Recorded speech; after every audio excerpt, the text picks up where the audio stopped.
toutes et à tous et bienvenue pour un nouveau journal télévisé. C'est la rentrée en ce moment et l'été vient de se terminer avec de nombreux tournois. Le principal d'entre eux dans l'Hexagone, c'était bien sûr le championnat de France à Nîmes, le 84e championnat de France qui a vu le sacre de Vladislav Tchatchev avec 8 points et demi sur 11. Il a devancé d'un demi-point Maxime Vachier-Lagrave qui était le favori avant l'épreuve.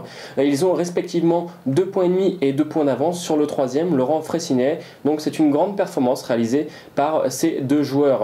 Dans le national féminin, Sophie Millet remporte le titre de championne de France pour la deuxième année consécutive et elle réalise 7 points sur 10 devant deux joueuses, Marianne Epeyna Lecomte et Pauline Guichard. Dans le national B, c'est Emmanuel Ricard et Alexei Tchernuchevitz qui se qualifient pour le national de l'année suivante. Au classement Elo, il y a eu bien sûr des répercussions.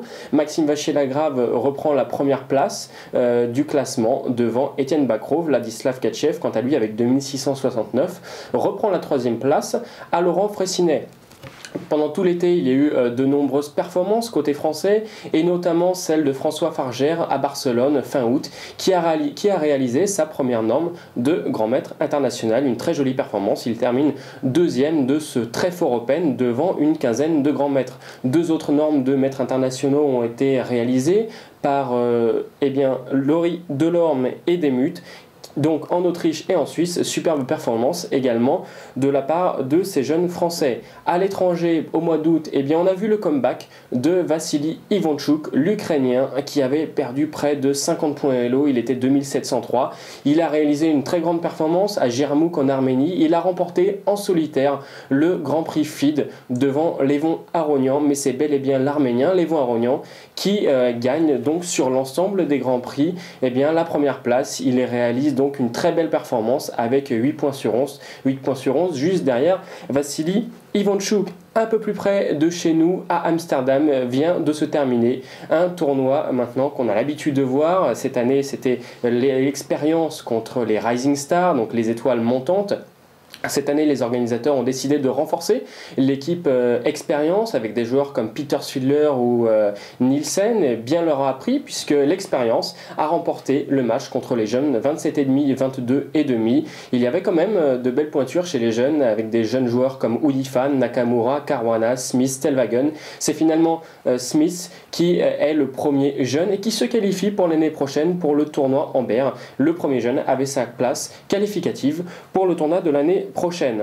Donc en France, il y a également des tournois qui se déroulent et des Français se sont exportés, notamment en ce moment à Montréal, le numéro 2 français Étienne Bacrot en compagnie de son ami secondant Sébastien Mazet sont en train de jouer un fort tournoi de catégorie 15.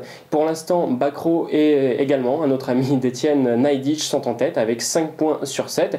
Sébastien Mazet est accrédité pour l'instant d'un bon tournoi, il a 4 points sur 7. À noter la présence d'un autre joueur français, Igor Alexandre Nataf, qui s'occupe des commentaires. À la une également, mais de l'autre côté du monde, en Chine, il y a le championnat du monde par équipe féminin qui se déroule et au bout de 2 rondes, c'est l'équipe polonaise qui crée la surprise et qui est en tête. À noter que 10 des meilleurs joueurs du monde participent à cet Open. Enfin, pour terminer l'actualité, il y a un Open en ce moment à Calcutta en Inde avec la présence de Vladislav Tchatchev. Vladislav Tchatchev fait la une de l'Hindus Time. Malheureusement, c'est une nouvelle un petit peu surprenante puisqu'apparemment lors de la ronde 3, Vladislav Tchatchev a perdu en seulement 11 coups puisqu'il était assoupi entre ses coups, apparemment un petit peu ivre, il a dû être transporté. Donc triste nouvelle pour ce joueur brillant. En attendant, il y a plusieurs grands maîtres en tête avec 3 points sur 3, Nigel Short a battu lors de la troisième ronde Gagunashvili, le fort grand maître géorgien.